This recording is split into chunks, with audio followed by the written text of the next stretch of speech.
Chapter 61, Spar, Hoka vs Miko. Miko and Hoka both cursed him and his annoying wind instantaneous body jutsu. Hoka activated his Byakugan and noticed him appearing 600 meters away. But he disappeared soon, and this time went out of the Byakugan's range. Miko cursed, Fujin is as cowardly as usual. Hoka and Miko looked at each other deciding what decision to take. Around a kilometer away from the initial location, Fujin kept sensing the location of the other two. They were still in the same position. He smiled thinking, the duration of the fight is 13 hours. I guess Renjiro analyzed that we won't be able to decide the winner in a few fights.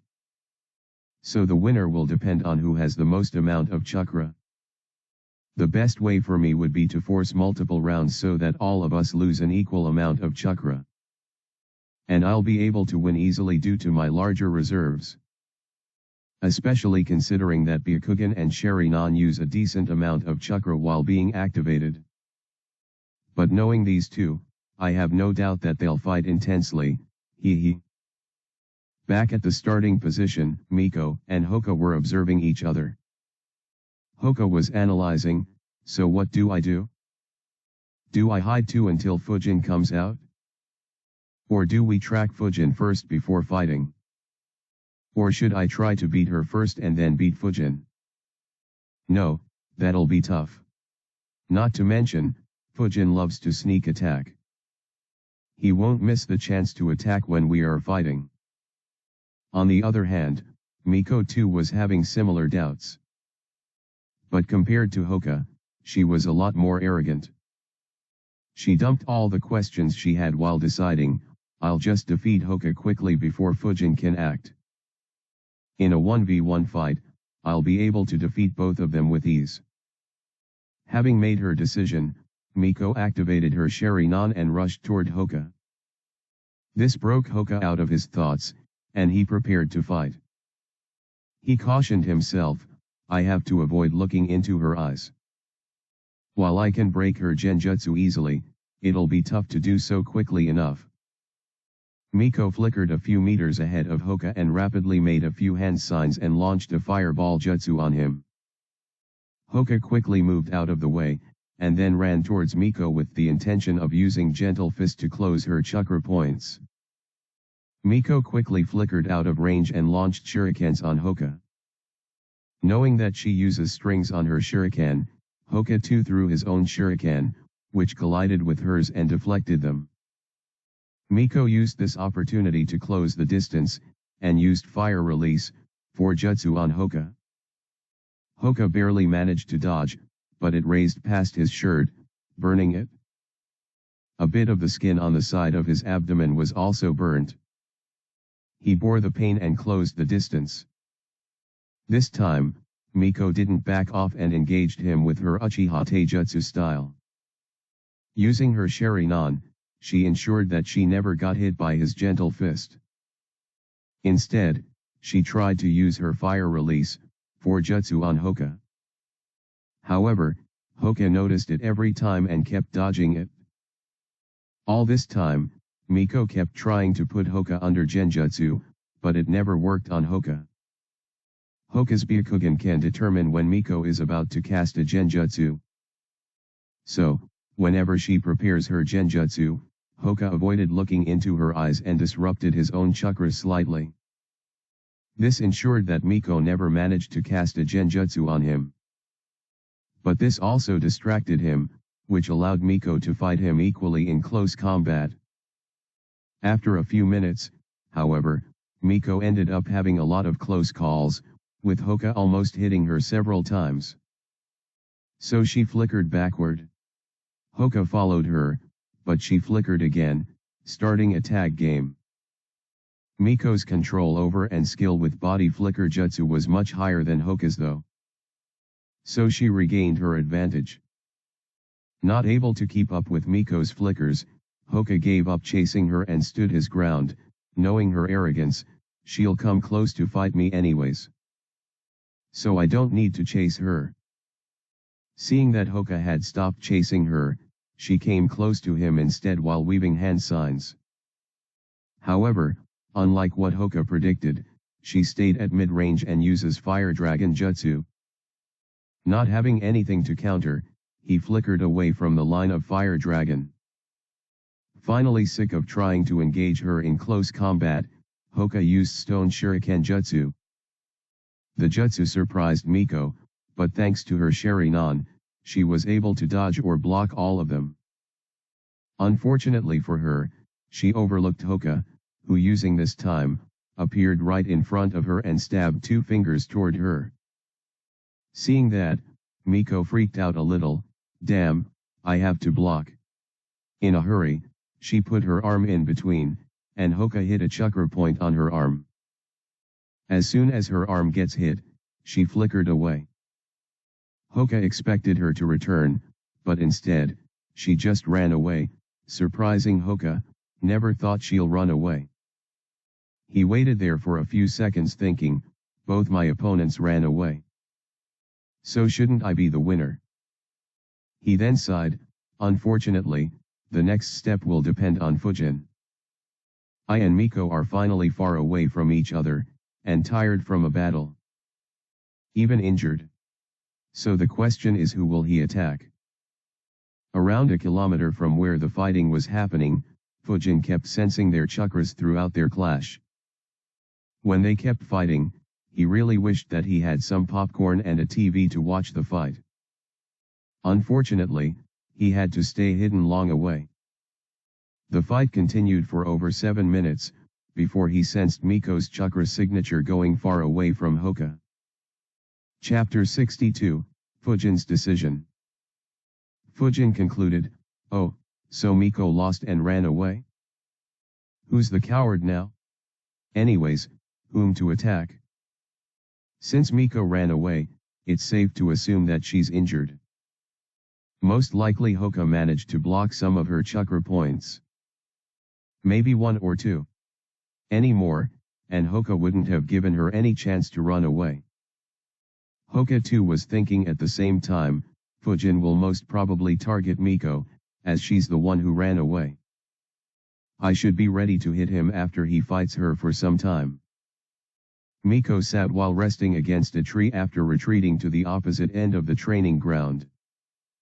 She was very annoyed with herself. I put my guard down, that's why I got hit. Otherwise, I could have beaten him as I was suppressing him throughout the fight. She looked at her left arm. It was swollen. He blocked the chakra point on my left arm. I won't be able to create hand signs. Even moving this arm is very painful. She began applying first aid on her left arm. She didn't bother hiding, as she knew that both Fujin and Hoka wouldn't have any issue tracking her. While applying first aid, she thought, Fujin will most likely attack me soon, I need to be ready. Hoka kept his Byakugan activated. He kept an eye on Miko while waiting for Fujin to make a move. Soon, he noticed something moving at a very rapid speed. In the next second, he noticed Fujin approaching him, so fast. Why is he moving towards me? He's already here. Hoka looked straight ahead. Fujin was already standing on a branch. He took his fighting stance. Unfortunately for him, as soon as he reached there, Fujin released a supercharged Great Breakthrough Jutsu toward Hoka. Hoka quickly erected a rock shield to protect himself. He was shocked by the power of the Great Breakthrough Jutsu. Why is this so strong? Did he learn any rank B jutsus? Damn. Not good. The rock shield obviously couldn't give complete protection to Hoka. And flickering away wasn't an option. So he went underground and used Earth Instantaneous Body Jutsu and managed to move 125 meters to the south. He used it twice more to completely get out of the range of the deadly jutsu while wondering, why did he attack me? 2 minutes earlier. Fujin thought for a few seconds before concluding, normally, attacking Miko would be the best choice here.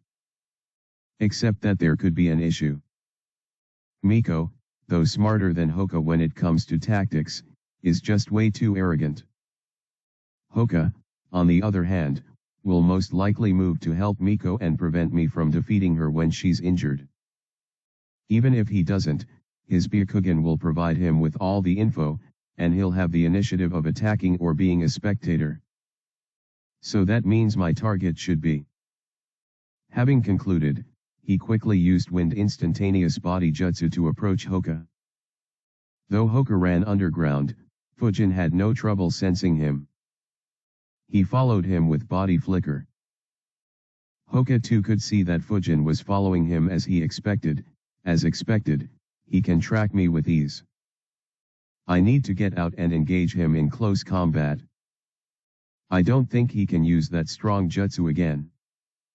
However, before he could get out of the ground, Fujin landed on top of where Hoka was and punched the ground with his full power chakra enhanced punch.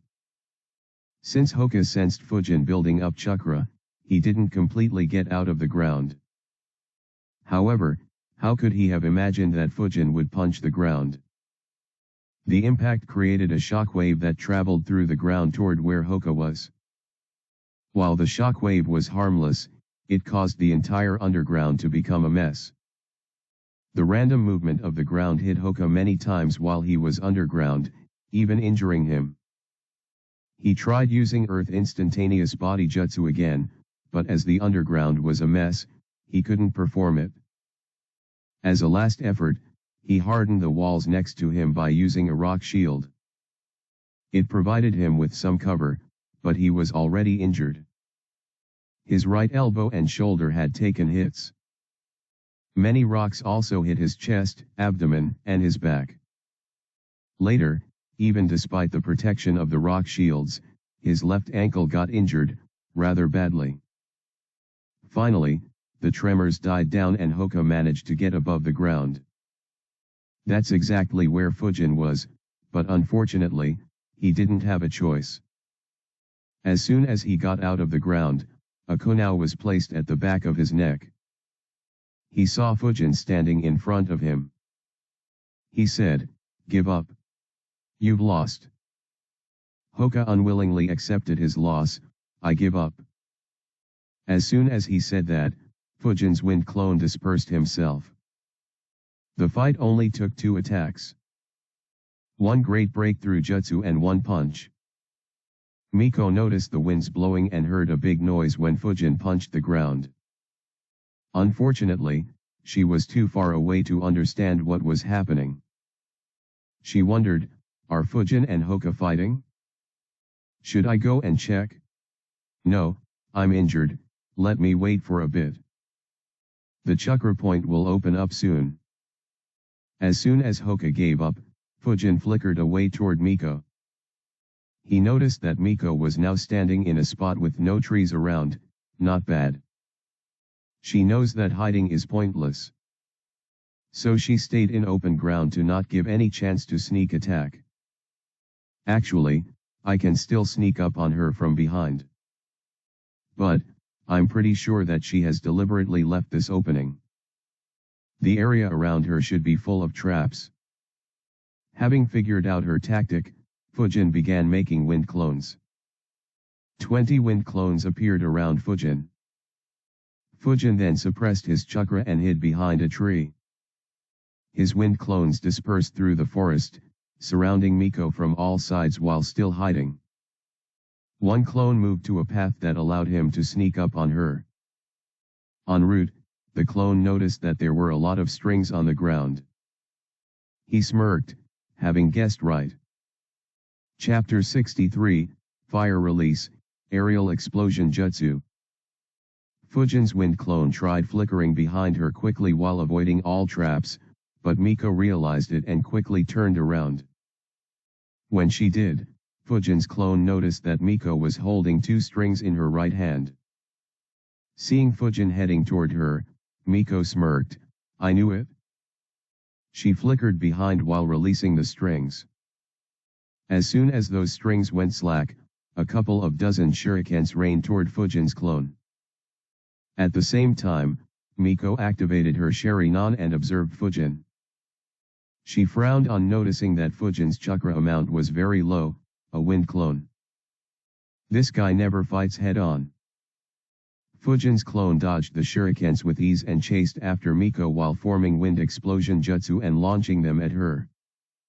He consecutively launched 7 wind explosions at her. Miko dodged each time. But she was getting increasingly worried. I need to keep a watch on any sneak attacks. It's very likely that he has more wind clones hiding nearby. Renjiro observed this clash. His control over wind nature is really impressive. Wind clones are the weakest elemental clones. Any capable sensor can easily differentiate between a wind clone and the main body in a moment due to how unstable the clone is. However, the weak nature of the wind clone allows anyone to create a lot of them. And the instability of the wind clone's chakra makes it immune to genjutsu. And due to being made of wind, they are usually even more mobile than the user. He then looked at Fujin, who was hiding, and smiled. He really is carefree and thinks that he has already won. While he will win, he's in for a surprise if he thinks the win will be this easy. After all, both Hoka and Miko too have made huge progress in the last 3 months. The wind clone finally begins getting low on chakra. Fujin analyzed, I need to pour more chakra into 2 to 3 wind clones so that they can last longer. Others I can make with the minimum requirements as I'll need the numbers. Since he was about to disperse, the clone poured most of its chakra into another wind explosion jutsu. He then flickered towards Miko. Miko flickered away, but the clone followed her with another flicker and threw the wind explosion jutsu right at her. On doing that, the clone dispersed. In a hurry, Miko threw a kunao, that had an explosion tag attached to it, toward the incoming wind sphere. The blast created by the explosion tag easily overpowered the jutsu and dispersed it. However, Miko had to jump back to avoid getting hit by the explosion. The explosion, alongside the earlier wind explosion jutsus, however, activated or destroyed most of the traps that she painfully placed. Unfortunately for her, as soon as she jumped backward, another 2 wind clones appeared behind her and launched the wind explosion jutsu on her. Since she was airborne, she couldn't flicker away. In a panic, she threw a shuriken, with a string attached to it, to the tree next to her, and used it to pull herself away. But some winds created by the explosion still hit her, creating many small cuts on her that immediately began bleeding. The 2 clones immediately pressed on the attack, without giving Miko any time to think. While she engaged them, another 3 clones appeared and tried to sneak attack her. Though none were successful, they added even more injuries to her. Fujin still kept observing the fight while hiding. Not bad, she's grown much stronger. My wind clones are rather annoying to deal with. But, is this all? The fight is kinda too easy. Over at the battlefield, Miko was bleeding a lot. And she was incredibly annoyed. Why can't he fight with some honor? I'll show him. She gritted her teeth and endured the pain and made a couple of hand signs. Trying to weave hand signs while having a chakra point half blocked was incredibly painful. Fujin could see her wincing in pain. And he could sense her chakra building up. One of the clones used all his chakra, to use a great breakthrough jutsu. Since he didn't have enough chakra, it wasn't strong enough. But it still made Miko lose her balance and be dragged across the ground. The clone got dispersed as well due to running out of chakra. Seeing her being unable to fight back, another clone appeared and launches a wind explosion jutsu at her. However, before the jutsu could reach her, she managed to get up on her feet and jump above and landed on a branch.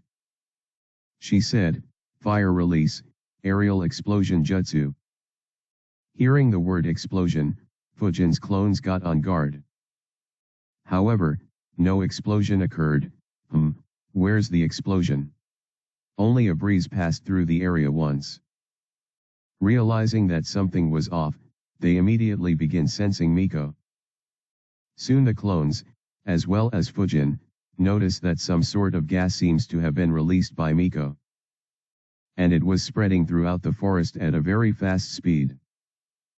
Fujin's clones didn't discover the gas earlier, as it was both colorless and odorless. Fujin wondered, what jutsu is this? However, he had no idea. Oh well, whatever. I'll get to know soon enough. And he disappeared underground.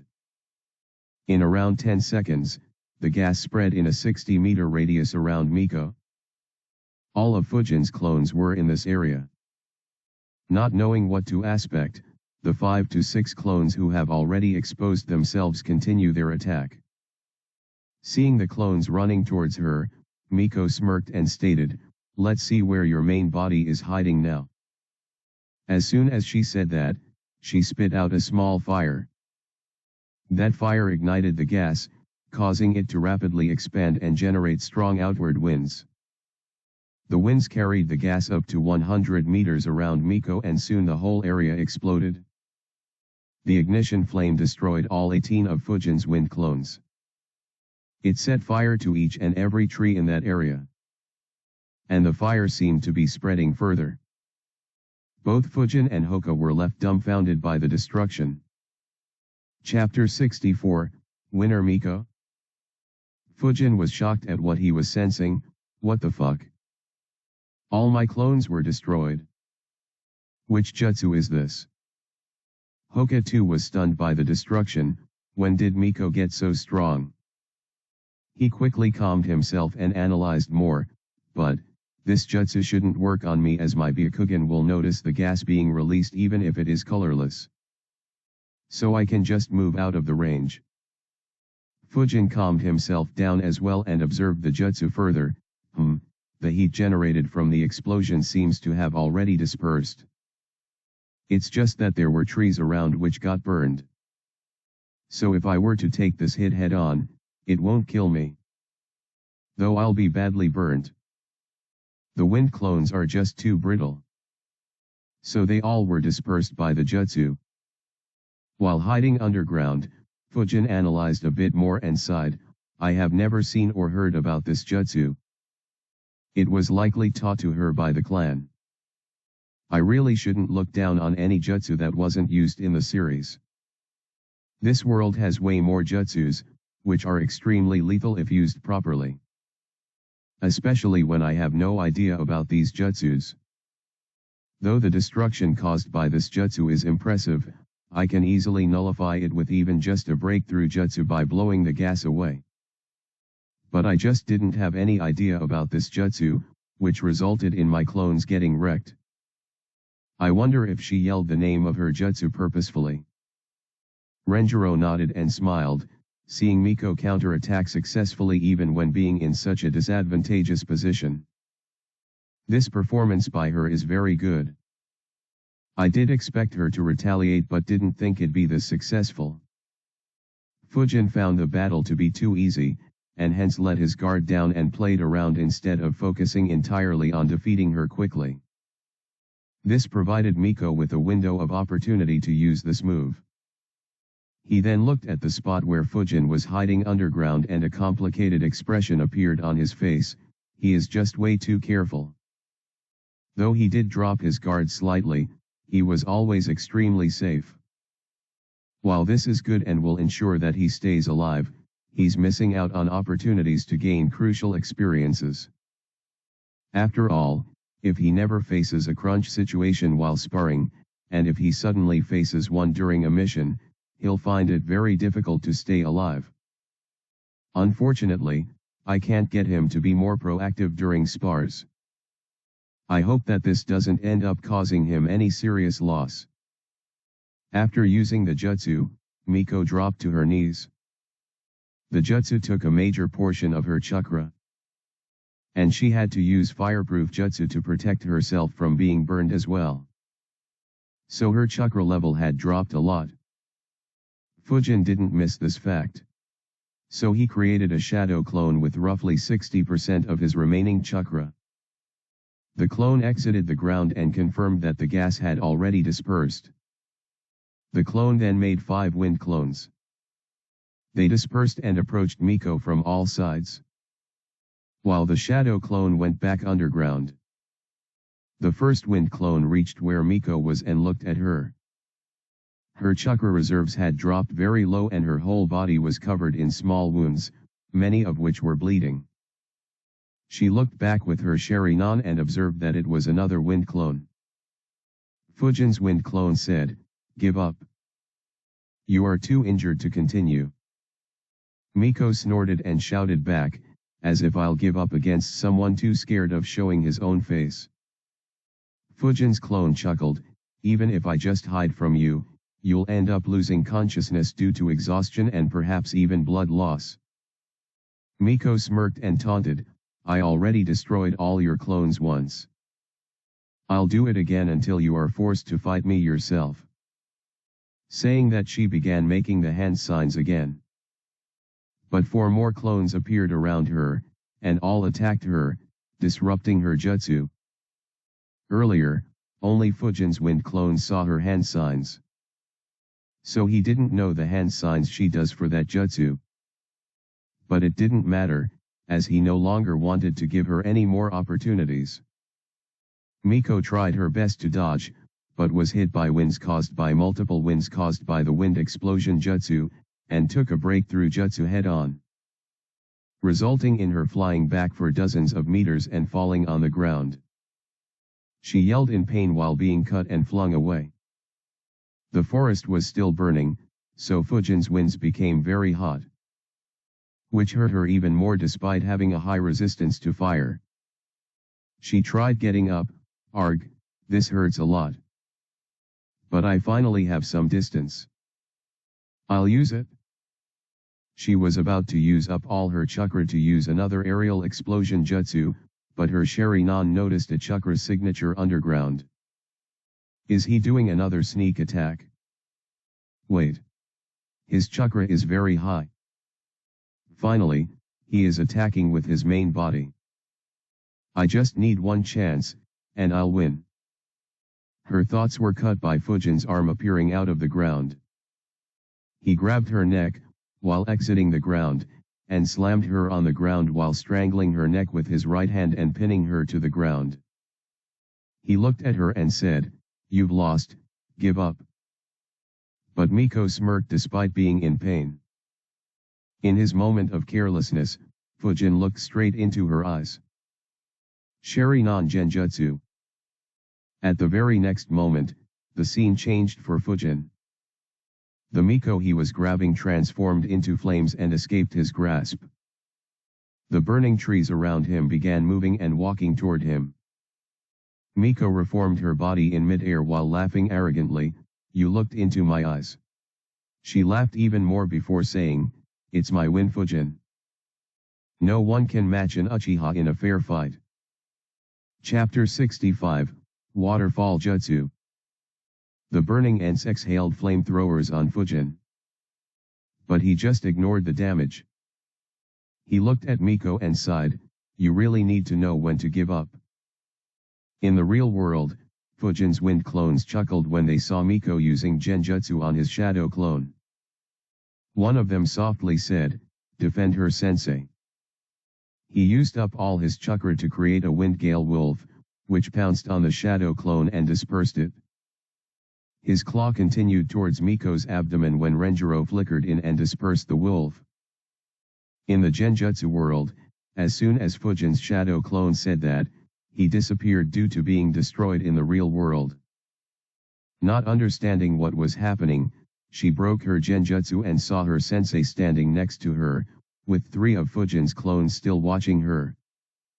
Renjiro announced, "Fujin is the winner." Not understanding, Miko asked, "What hap?" Unfortunately, the Sharingan Genjutsu took the last bits of her chakra. She blacked out without completing her question. Renjiro checked on her while asking loudly, "How long are you going to hide?" Hearing that, Fujin exited the underground and flickered next to Renjiro with a smile on his face. The wind clones dismissed themselves. A/N, hey guys. Please let me know your thoughts regarding this fight. Whether anything can be improved, or if any unnecessary stuff was added. The fights in the Naruto series usually involve too much talking between the fighters or screaming the names of their jutsus. In some cases, they also explain their own abilities. I don't intend to follow that. Honestly feels stupid. The dialogues I add in the fights will only be absolutely needed ones. If any additional is added, it'll either be due to that character being dumb or arrogant or would be in a way that the character uses his words to distract the enemy. Renjiro looked at Fujin and said, "Good work. Now pick her up and move towards where Hoka is. I'll douse this fire before it engulfs the entire training ground." Fujin nodded. He picked Miko up and flickered to where Hoka was. He put Miko down next to him. Hoka had already seen the result of this fight. He sighed on seeing Fujin completely unharmed and wondered, what could I have done differently to win this fight? Knowing that Renjiro will most likely use a water jutsu to douse the fire, he kept his focus on sensing Renjiro. He said to Hoka, "Keep an eye on where Sensei is." Hoka nodded and activated his Byakugan once again. Renjiro had jumped high up in the air.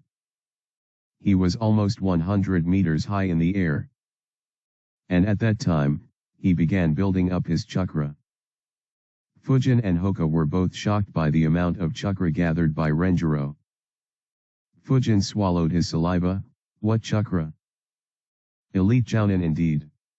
I guess this is the first time I'm seeing him perform a jutsu seriously.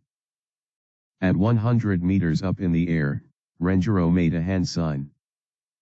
Water release, waterfall jutsu. He expelled a huge amount of water from his mouth. The water fell down right under him like a waterfall, and then flooded out in all directions for around 500 meters. Fujin and Hoka were shocked once again. Hoka asked, "Hey Fujin, how did he gather so much water when there's no water nearby?" Fujin replied, "No idea. Remind me to bug him later about this." Hearing that answer, Hoka smirked, "If we could summon so much water, all our opponents would just be washed away." Fujin nodded while adding, "Not all, but most yet." He wondered, isn't this similar to what Tobirama did against Hiruzen? Makes sense that Renjiro's water jutsus are so strong. Tobirama probably left all the details regarding his own water release in Senju libraries. The flood doused all fire, releasing a huge amount of steam up into the air. Renjiro checked whether any fire was remaining. On confirming that none was, he flickered towards his genins. On seeing Renjiro, Hoka for the first time was very impressed with his sensei. While the training Renjiro provided was very good, seeing such a display will always create a greater impression on 10-year kids. Renjiro walked towards Miko and lifted her and put her on his right shoulder. While Hoka was being awestruck, Renjiro walked behind him and lifted him by grabbing the back of his neck with his left hand. That snapped Hoka out. He realized how he was picked up and immediately started flailing his hands and legs in the air, completely losing the famous Hyaga composure. "Put me down, sensei." "What are you doing?" Fujin saw the comical scene in front of him. A huge buff Senju guy had a prideful and arrogant Uchiha girl lying unconscious on his right shoulder, and an aloof Hyaga kid flailing desperately in his left hand. In a mere second, he began laughing uncontrollably. "Ha ha ha ha ha ha ha ha ha, damn, this brings memories of guy carrying Kakashi from Suna to leave, ha ha ha ha." The laugh annoyed Hoka and he flailed even more before being smacked by Renjiro. "What are you struggling for? I'm taking you both to the hospital." Hoka replied, "I can walk there, sensei." Renjiro asked again, "On one foot?" "I don't have time to waste an hour walking with you." Hoka continued complaining, "But sensei." Unfortunately, he was completely ignored by Renjiro. He looked at Fujin and said, "We will take a mission as soon as these two are healed up. Don't do heavy training till then. Preferably take a complete break from training." Fujin nodded, while still laughing at the sight in front of him.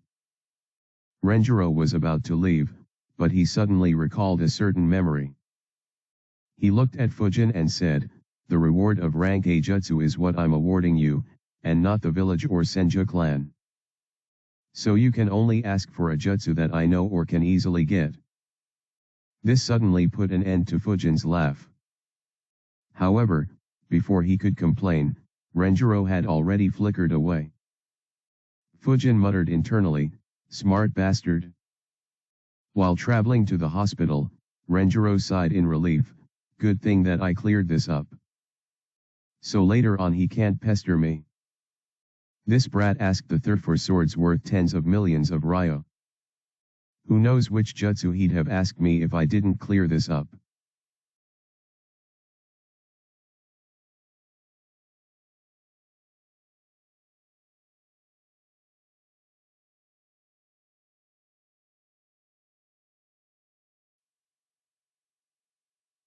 Chapter 66, Bernal. Renjiro reached the hospital and put Hoka down. They walked into it, and Renjiro asked a nearby nurse to arrange 2 beds for his students. Renjiro was a well-known name, so she arranged it immediately. Seeing Hoka struggling to walk, the nurse asked, "Do you want to sit in a wheelchair, so that we can take you to the room?" Hoka immediately declined, "No, I'll walk myself." The nurse seemed to be at a loss as to what to do, when Renjiro asked, "Should I carry you once again?" That question sent a chill through Hoka's body.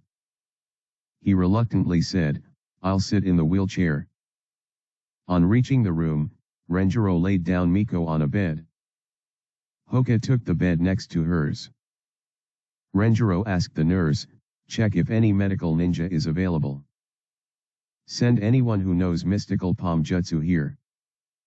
The nurse nodded and replied, "Yes sir." She left to check who was available. While waiting for a medical ninja to appear, he looked at Hoka and asked, "Any thoughts on the fight?"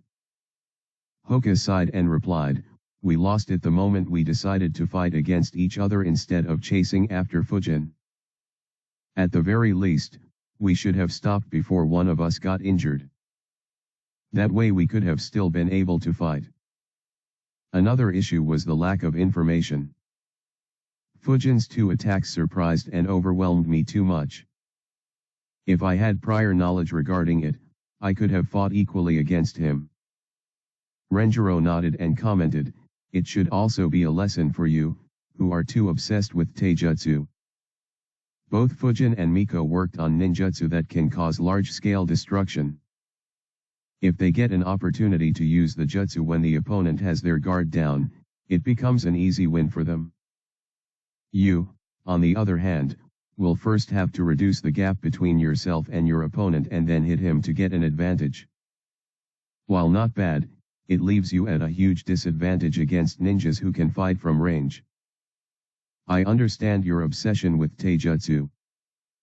But if you want to be able to use your taijutsu effectively, you need to learn other skills as well." Hoka nodded and reflected on what his sensei advised him. Soon, a medical ninja came.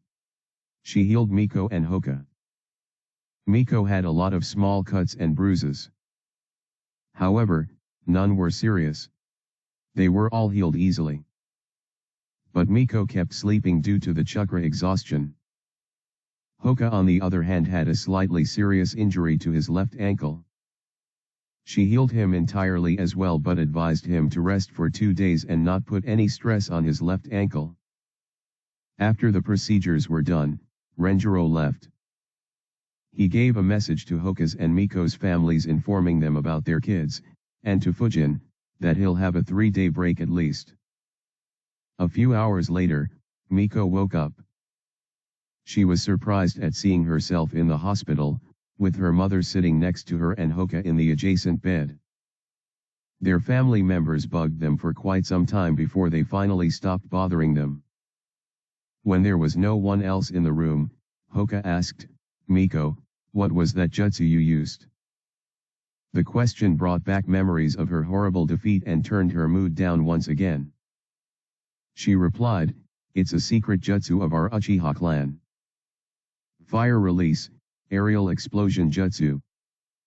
It releases a lot of gas that is odorless and colorless. So it's very hard to notice. And it is very easy to ignite." Hoka understood. Oh, no wonder Fujin got caught off guard.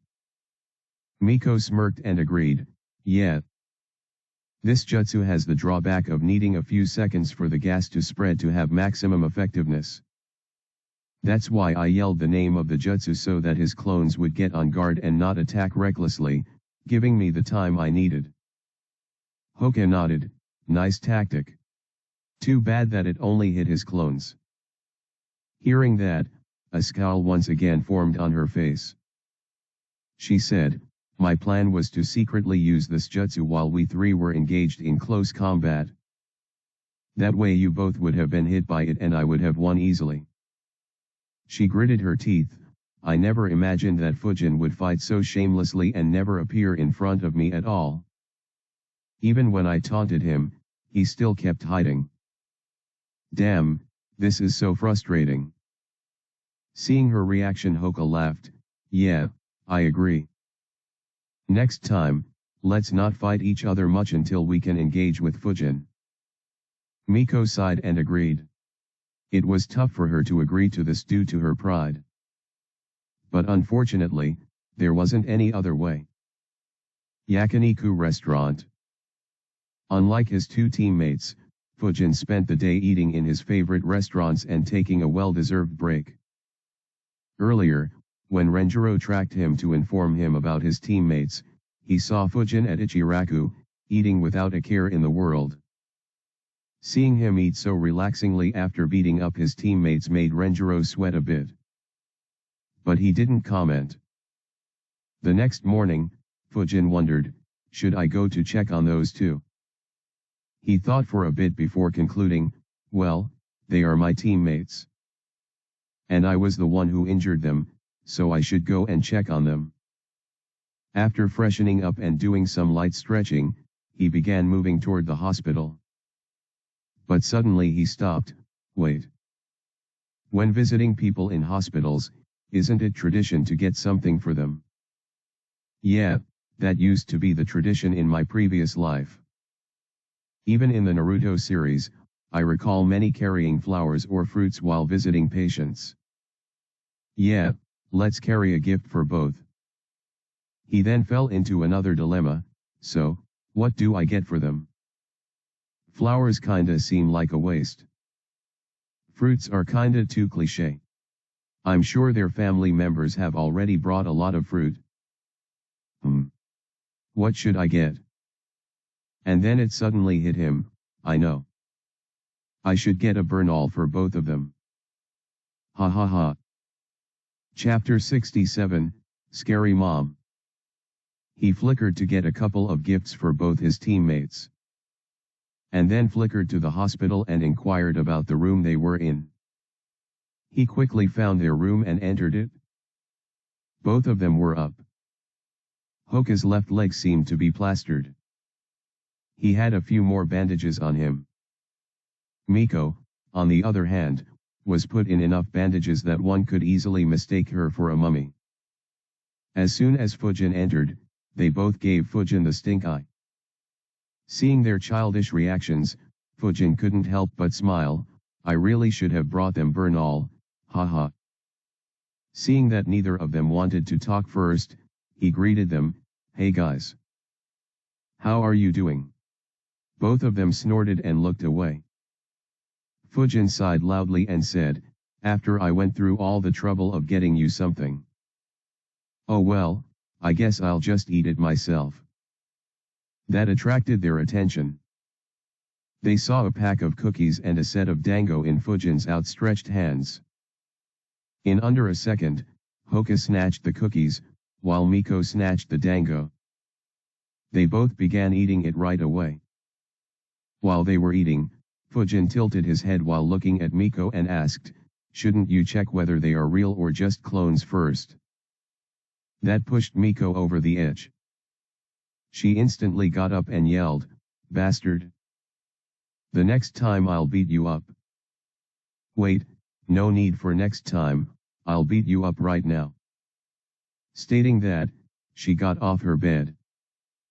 Fujin created distance between them and asked, oh, and are you sure I'm not just a clone? She was about to make a move when a middle-aged lady walked into the room hearing the commotion. Her features were similar to Miko's, just much more mature. She saw Miko standing up and narrowed her eyes and asked, why are you out of your bed? Miko immediately apologized, sorry mom, and jumped back into her bed. Fujin smiled at her antics, oh, looks like she is terrified of her mother. Miko grabbed her second dango stick and was about to eat it when the dango disappeared from her hand. Miko turned her head to see her mom standing next to her bed, holding her dango as well as all the remaining dango in her hands. Her mom looked into her eyes and said strictly, you are recovering, young lady. Why are you eating dango instead of the fruits that I brought for you? Miko nervously replied, sorry mom. But I have already healed completely. So it should be fine if I eat a little bit of dango, right? Miko's mom didn't reply and just stared Miko into her eyes. The stare down continued for 30 seconds before Miko backed down and apologized again, sorry mom. I was wrong.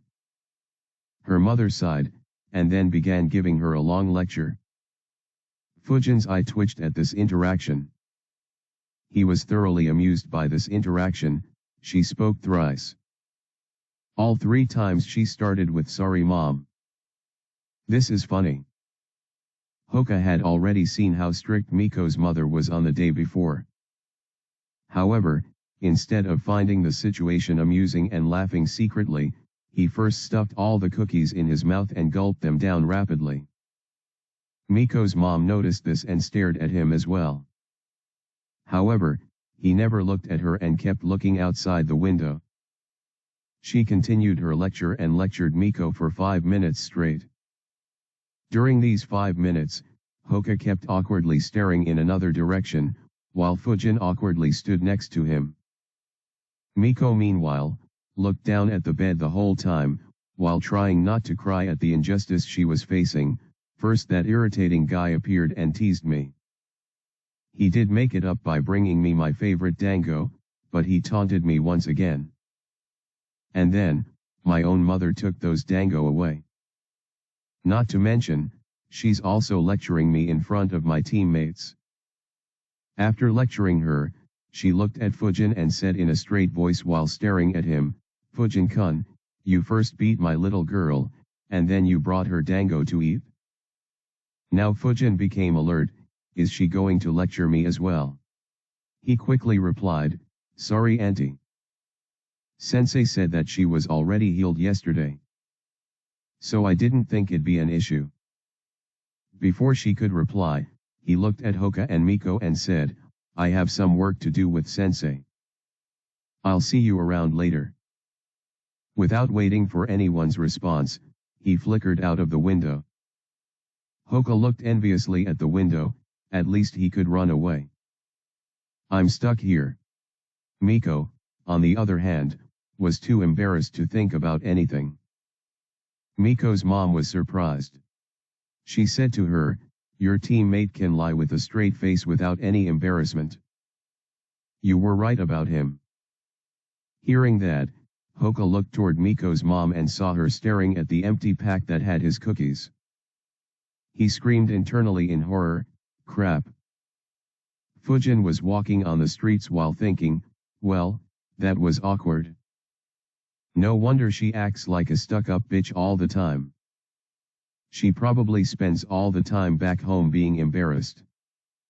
Anyways, both of them have pretty much healed.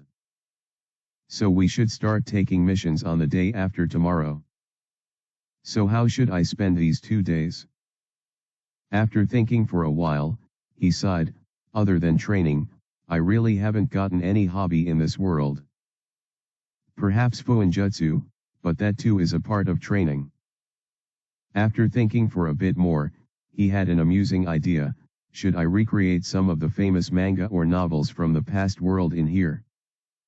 After all, the literature here is pretty underdeveloped due to constant wars and the lack of a safe environment. So those manga and novels should be a complete hit. He analyzed the idea more. But soon he shook his head. While I remember their general stories and plot, I don't really remember all the details. It's just been way too long. Not to mention, it'll take a lot of time. Not something I can spare right now. Not having anything to do, he explored other restaurants around Konoha and later visited and relaxed in the famous hot spring bath in the village. A couple of days later, Team Renjiro assembled outside the Hokage building. Chapter 68, Bandit Exterminators. Team Renjiro entered the Hokage building together and went to the mission room. On seeing the Chunin in charge of distributing missions, Renjiro said, "Give us all the C-rank bandit elimination missions in the area between Konoha and Tanzaku area." The Chunin nodded and handed 7 missions to Renjiro. Renjiro read the missions while thinking, "I haven't been taking any missions for the last 7 months. I know the old man wanted to give me a break. But I have had a long enough break. He declined to give me an S-rank mission. So, I should at least clear out some basic issues. These bandits would be a good start. Hopefully, some of these C-rank missions will get upgraded to B-rank. That'll also provide some good training for the kids. All 3 of them are already ready to be promoted to Chunin." He stored the mission request forms. Then he looked at his squad and said, "Let's move." The Genins nodded and everyone flickered towards Konoha's entrance gate. In the next week, 7 bandit camps were completely decimated. In that month, Team Renjiro slaughtered 18 bandit camps in the Land of Fire. The team started taking these missions with excitement. But by now, they were sick of it. Hoka, Fujin, and Miko waited outside the Hokage building while Renjiro was selecting more missions. Miko complained, "Why are there so many bandits in our country? Also, why aren't they stronger?" Hoka sighed and said, "Yeah. 18 camps and there wasn't a single bandit as strong as us." Fujin added, "I think our missions are purposefully chosen so that we don't end up fighting anyone strong." Miko commented, "That's even more frustrating." Fujin sighed and nodded, "Yes. I had heard that many rank C missions go wrong and get upgraded to rank B or even A. I thought that it was a rather common occurrence. But it seems like I was wrong." Hoka replied, "They don't happen that often. But they often cause serious injury or death. That's why you hear about them very often." Fujin said, "Oh. That makes sense. I didn't think about it that way." Miko interrupted, "You guys are getting off topic. Think how we can get a better mission." "Should I yell at that mission-giving guy again? Last time he gave us a rank C mission. So maybe he might give us a B rank mission." Fujin looked at her and asked in a bored tone, "Last time I threatened him with you burning a baby. I don't think he'd really mind us burning bandits." That comment made her face a bit red due to embarrassment.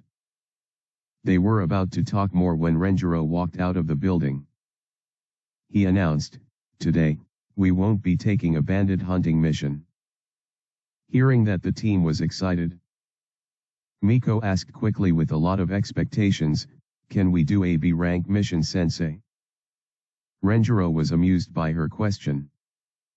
Her expectations came crashing down as Renjiro shook his head and replied, "No, we will be escorting a merchant to Digarashi port in the Land of Tea." Hearing that, all 3 Genins gave Renjiro a deadpan look. Fujin asked, "What will we be protecting him from, sensei?" Renjiro smirked and answered, bandits, of course. He enjoyed the look of betrayal on his students' faces for a few seconds and then said, this will be a long trip. We will need around 2 weeks to reach there and around 3 days to return back. So pack your stuff, we will be leaving at noon. The genins dejectedly replied yes and left. While leaving, Miko asked Fujin, Fujin, do you think threatening that mission guy with the life of the merchant might work? The team hadn't walked far away. Renjiro immediately sweated a bit as he heard it properly. He said slightly loudly so that his students could hear him, it won't. I'll just take you to do bandit extermination missions for. Not wanting to hear their sensei's threat, the genins just flickered away while laughing. Renjiro just sighed at the antics of his students and muttered, I'm too old for this shit. Konoha's main gate. At noon, Team Renjiro gathered here. As usual, Fujin arrived last. Renjiro, Hoka, and Miko were standing here, alongside 8 merchants and 2 carriages filled with goods. Each of the 2 carriages had its reins attached to 2 bullocks. Fujin walked towards Hoka and Miko who were standing behind Renjiro while he was talking with the most well-dressed merchant. On seeing Fujin, Renjiro said, this is Fujin, Toshio-san. The last member of our group. Fujin looked at the guy and said, hello. The merchant smiled, slightly bowed towards Fujin, and replied, I am Iha Toshio. A merchant from the land of tea. We will be in your care Fujin-kun. Please take care of us. Fujin nodded while thinking, this guy is awfully polite. Did he say this to all 3 of us? On a serious note, however, though he seems very carefree, he is actually very tense. He looked at Renjiro and stared at him while wondering, is there more to this mission than he said? Now that I think about it, why did he suddenly take such a long mission? Earlier he seemed rather obsessed with making Land of Fire bandit free. Renjiro saw Fujin staring at him and wondered, has his sensory skills become so acute that he can even sense worry? I knew he could detect lies from chakra fluctuations, but has his sensor skills improved to this degree? Very few outside the Yamanaka clan can detect worry. And most of them are very experienced and veteran ninjas. Not wanting Fujin to catch on to anything, Renjiro stated, the path that we are taking has a number of bandit camps. We have eliminated most of the bandit camps between Konoha and the lands of River and Rain. Through this mission, we will exterminate the bandits en route from Konoha to the land of tea. So keep your guard up, as there are at least 17 known bandit camps in our way. The genins nodded on hearing this. Miko and Hoka sighed internally. While Fujin wondered, is he just worried due to the bandits? Or is it something else? Oh well, we should find out soon. I should stay on guard though. Renjiro then did an inventory check, while Toshio checked whether all his goods were packed. In 15 minutes, Team Renjiro left alongside the merchants of Land of Tea. Chapter 69, Trade Boom. 2 carriages pulled by bullocks, 8 merchants, and 4 ninjas traveled on the road, steadily moving away from Konoha. They traveled until evening without a break and then set up a camp. No bandits were encountered as all bandits in this area were exterminated by 3 of those 4 ninjas not long ago. While having dinner, Hoka sighed and said, they move just way too slowly. Fujin agreed, yeah. We spent the last 4 months training and just hunting on our own. So we pretty much always moved at top speed. Miko joined the conversation, yeah.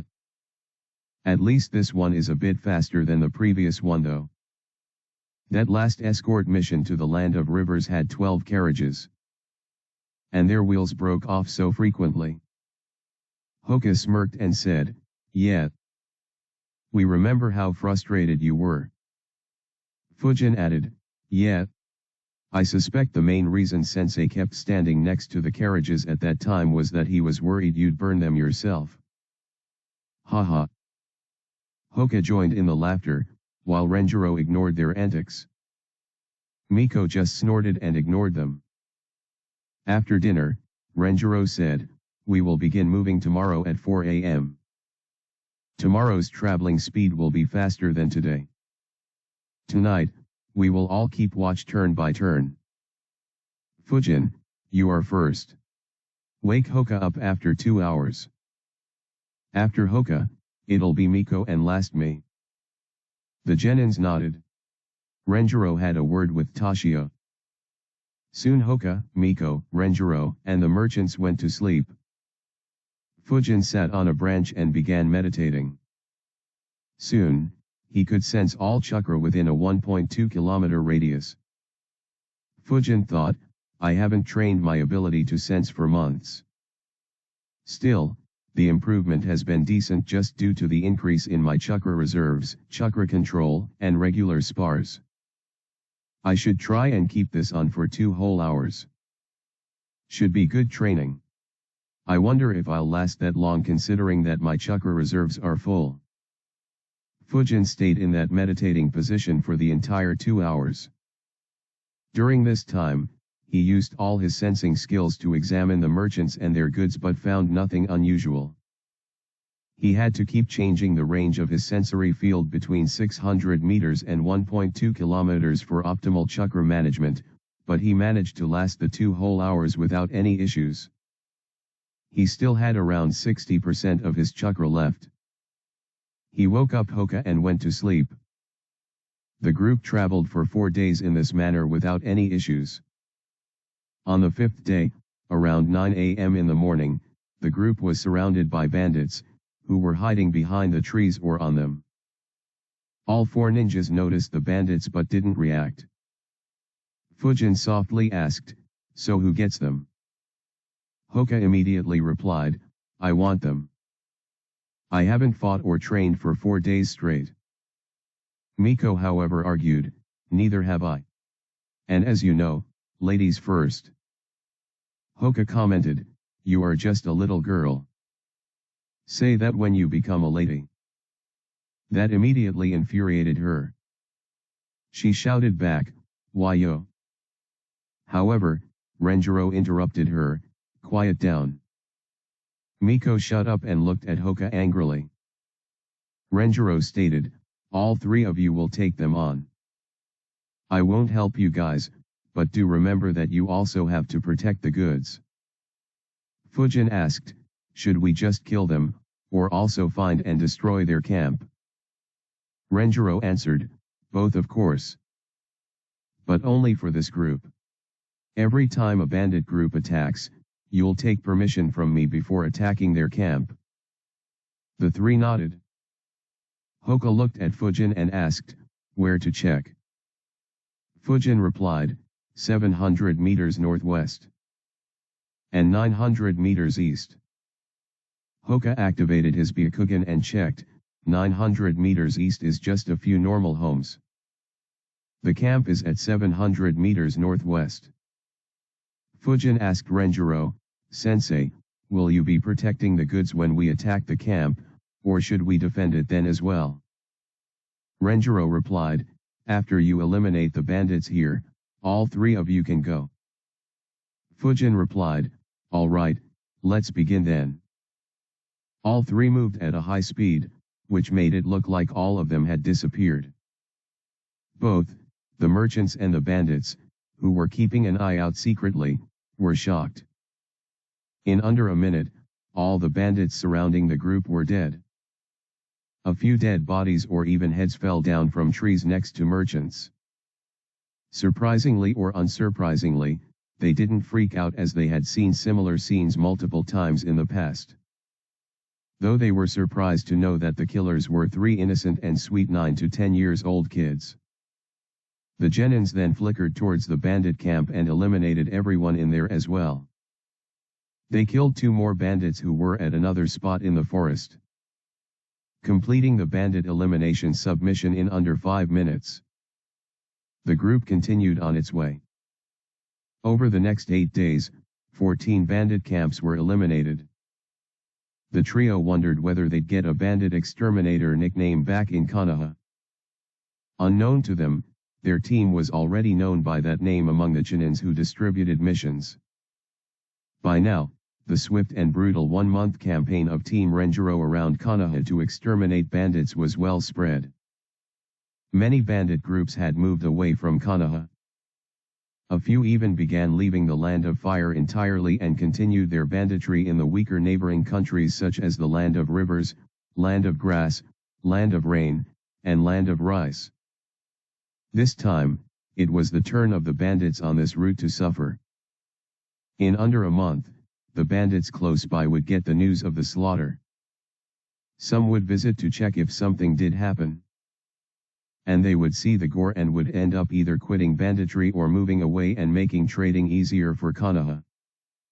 Hiruzen would soon pick up on these movements, and launch an even more brutal assault on these bandits.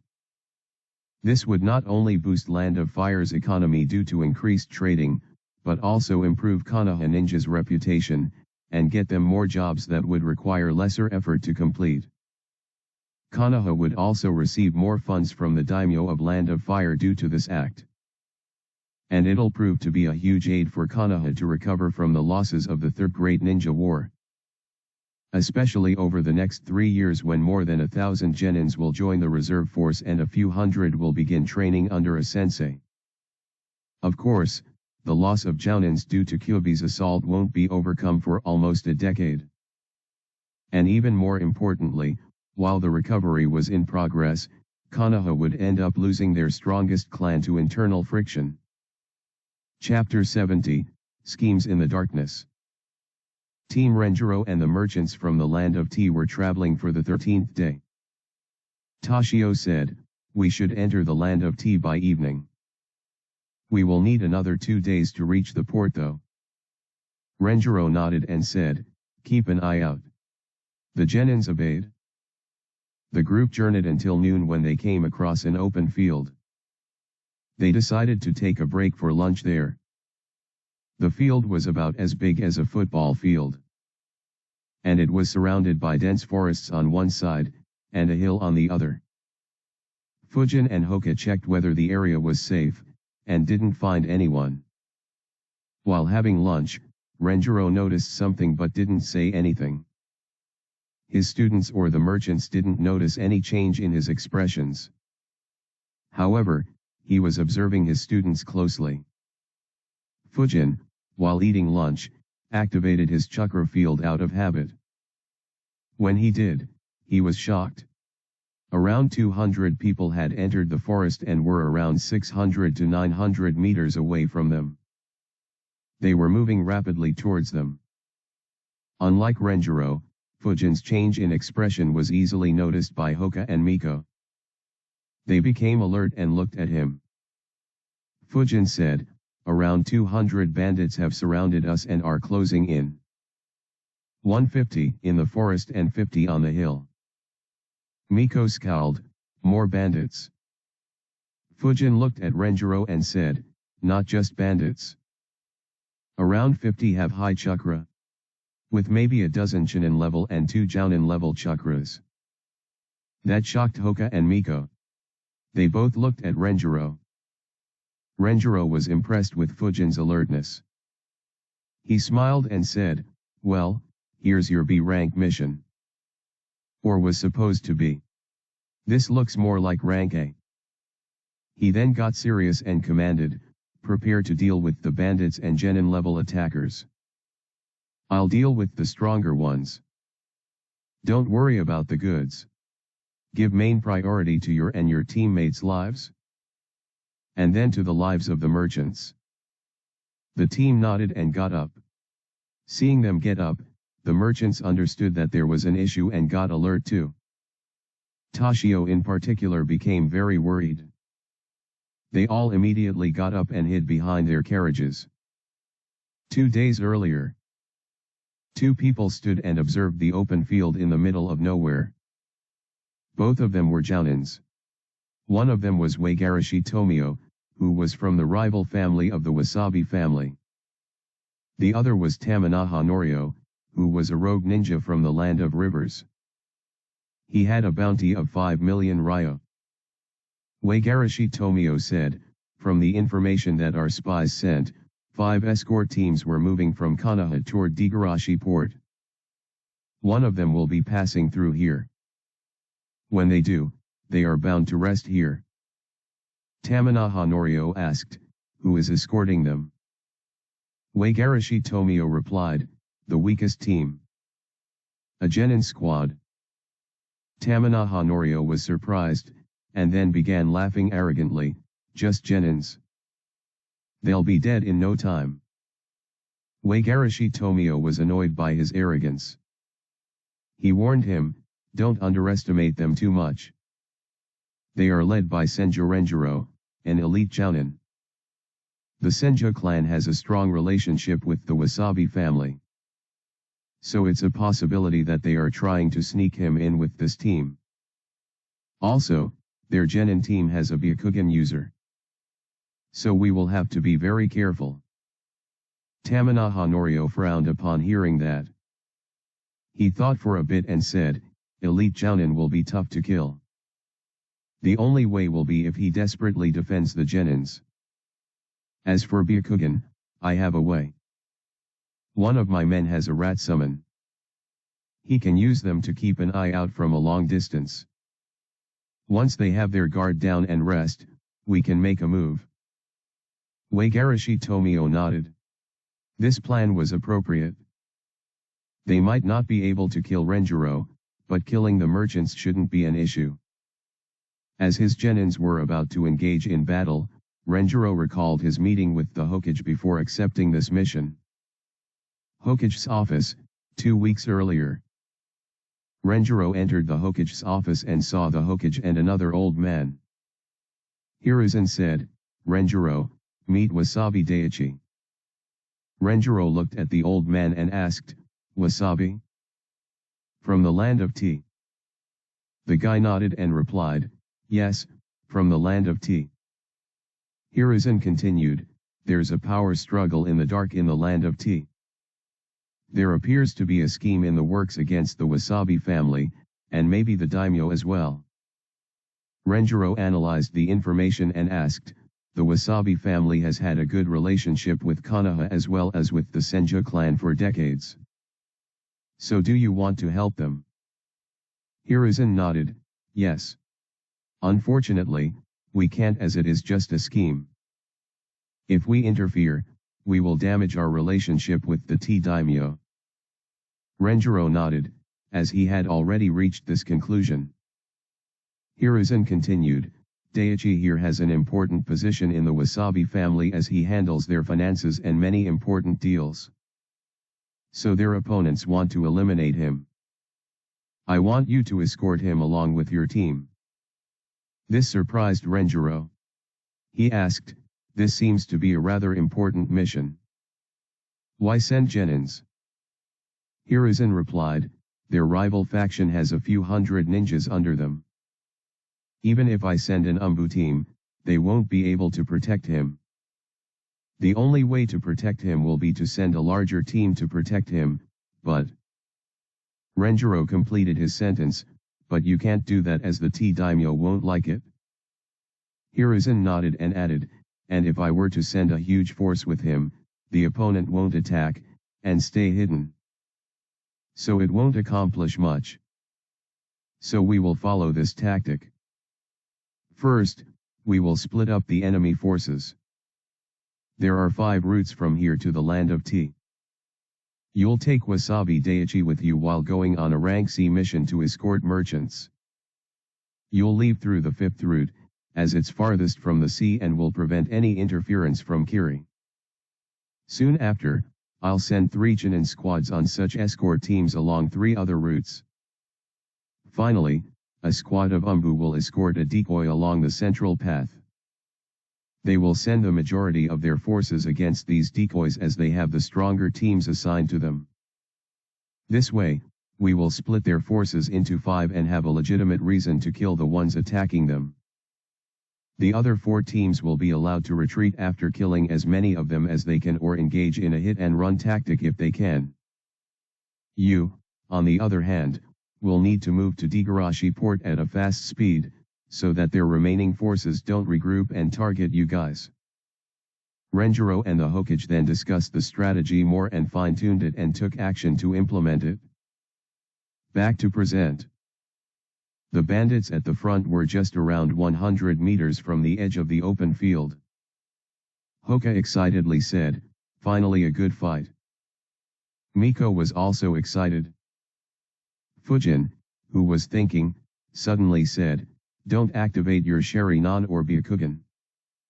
I think they are trying to disguise themselves as normal bandits, so let's pretend that we didn't notice them. I have a technique I want to try." Saying that, he walked in toward the forest. Hoka and Miko wanted to argue against him, but bandits had started to rush out of the forest. A few also began descending from the hill and shooting arrows. Hoka and Miko noticed it. Hoka quickly made a hand sign, "Rock Shield Jutsu." A rock shield appeared behind the merchants. All the arrows shot at them were blocked by it. At the same time, around 50 bandits, 15 of them being ninjas, came running from the forest toward them. Since the ninjas were disguising themselves so that they could take the enemy by surprise, they too were moving at the same speed as bandits. More bandits were exiting the forest every second. Fujin unsheathed one of his swords and held it in his right hand. Chakra immediately began flowing through it and transformed into wind chakra instantly. He then held the hilt of his sword with both hands, pulled his sword back, and then swung it with full force, forming an arc towards the incoming bandits. As he swung the sword, a sword slash appeared, and began moving at a rapid speed. When close to Fujin, the slash was extremely small, but as it moved it expanded exponentially. Alongside the slash, strong winds appeared which caused some dust to rise.